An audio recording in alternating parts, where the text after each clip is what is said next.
హర హర మహాదేవ్. సంధ్య గారు, ముందుగా మీతో స్టార్ట్ చేద్దాం.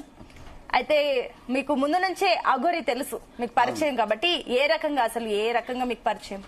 ఏ పరంగానంటే నేను షాంపూర్పేట కట్టమేసం దగ్గర ఉండేవాడిని. అయితే అక్కడ ట్రాన్స్ కమిటీలో నా వాళ్ళు తిరుగుతుండే. అయితే ఆమె ట్రాన్స్ అని చెప్పేసి మా పిల్లలు అన్నప్పుడు మేము నమ్మలేదు స్టార్టింగ్. నేను రియల్ గా చూడలేదు కాబట్టి ఓ రోజు రియల్ గా వెళ్ళినప్పుడు నేను చూసి పట్టుకొని అడిగాను, ఏంది ఒక ట్రాన్స్ కమ్యూనిటీ ఒక నంబర్ అయ్యి ఈ రోజు 10 మంది ముంగట ఇజ్జత్ తీస్తున్నావు, ఇలా ఒక ట్రాన్స్ కమ్యూనిటీ అని చెప్తే నీకు ఏమైతుంది అంటే, కొన్ని రోజులలో రివీల్ అవుతాను, నేను రివీల్ అయిన తర్వాత అందరికి తెలుస్తుంది అని. కానీ ఈ రోజు ఒక లేడీ అఘోరి అంటుంటే ఆ రోజు నుంచి కూడా నేను ఫస్ట్ ఇంటర్వ్యూ ఇచ్చినప్పటి నుంచి కూడా చెప్తున్నాను, ఒక ట్రాన్స్ కమ్యూనిటీలలో సిజేరింగ్ చేయించుకుంది కాబట్టి ఒక ట్రాన్స్ దాంట్లో ఉంది ఆమె. కానీ ఓ ట్రాన్స్ కమ్యూనిటీలో ఒక నెంబర్ కాదు, ఆమె ఒక లేడీ అఘోరి కాదు అని చెప్పేసి నేను ఇంటర్వ్యూలో చెప్పింది. కానీ ఇప్పుడు అందరు ఏమన్నారు, అప్పుడు కాదు ఆమె లేడీ అఘోరి అని చెప్పి చాలా మటుకు నన్ను పాయింట్ ఆఫ్ చేసి చాలా మంది అన్నారు. అయినా కానీ నేను అప్పటి నుంచి ఆయన కొట్లాట ఆపలేదు, ఇప్పటి కూడా కొట్లాట ఆపను.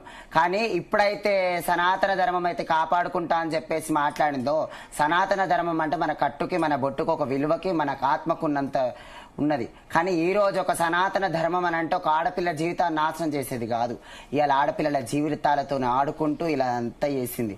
అందుకని ఈ రోజు తెలిసింది లేడీ అఘోరా కాదు, వాడు డూప్ అని చెప్పేసి ఇవాళ నమ్ముతున్నారు. దాని గురించి వాళ్ళు ఎవ్వరైనా సరే కానీ ఒక మాట చెప్తున్నానమ్మా, బయటి వాళ్ళని నమ్మకండి, నమ్మి మోసపోకండి. ఏ రోజైతే మనమైతే మన కాళ్ళ మీద మనం నిలబడతామో ఆ రోజు నుంచే మనం బతుకుడు అవుతుంది. ఒక లేడీ అఘోరి అని చెప్పేసి మీరు అని నాతో కొట్లాడ పెట్టుకున్న చాలా రోజులు ఉంది. ఆ లేడీ అఘోరి ఇప్పుడు డూప్ అయింది. ఇలా మాట్లాడండి, ఇలా మాట్లాడిన తర్వాత మన ఒక జోగిని వ్యవస్థ వాళ్ళు కూడా ఇలా మనం ఇంత ఇజ్జతి కాపాడుకున్న మన అమ్మవారి దగ్గర మన పూజలకు కానీ మనకి అన్నిటికీ ఒక పేరుంది.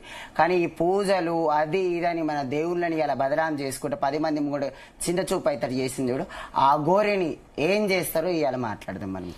అయితే ఇప్పుడు ఓకే అండి, మాధురి గారి నమస్తే అండి. నమస్తే. సో మీరు ఏమంటారు? మీకు ఆల్రెడీ ఇప్పుడు అఘోరి ఇప్పుడు పెళ్లి చేసుకుంది, వర్షిని ఆమె మనస్ఫూర్తిగానే పెళ్లి చేసుకున్నారు. చూస్తుంటే అందరూ ఆశ్చర్యపోతున్నాం. తల్లి అనింది మొన్నటి వరకు, ఇప్పుడు పెళ్లి చేసేసుకుంది. అండ్ ఇంకొకటి ఆమె మొదటి భార్య రాధిక గురించి కూడా మీకు తెలుసు, ముందు నుంచే పరిచయం ఉంది కాబట్టి ఏంటి రాధిక తోటి మీకు ఏ రకంగా పరిచయం ఉంది? సో ఫస్ట్ ఆఫ్ ఆల్ అఘోర గురించి మాట్లాడదామండి. అఘోర వచ్చింది, అఘోర తుమ్మింది, అఘోర పోయింది, అఘోర వచ్చింది. ఏముంది అఘోర ఏం చేసింది? ఒక రైతు గురించి మాట్లాడుకుందాం, ఒక రాజకీయ నాయకుడు గురించి మాట్లాడుకున్నాం, పేదోళ్ళు ఎలా ఉంటున్నారు వాళ్ళ గురించి మాట్లాడుకున్నాం.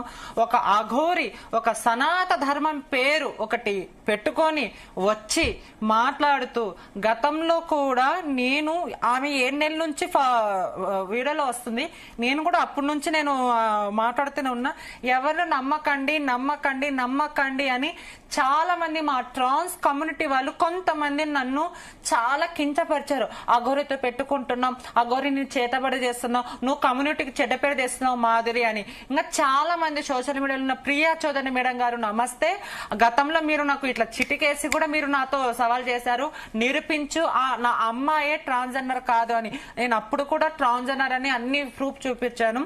ఆ రోజు నన్ను చాలా కించపరిచారు. ఈరోజు దేశవ్యాప్తంగా ఈరోజు ఫేక్ ఫేక్ ఫేక్ అని తెలిసిపోతుంది. మరి ఎందుకు ఇంతగానో సపోర్ట్ చేయాలి? ఒక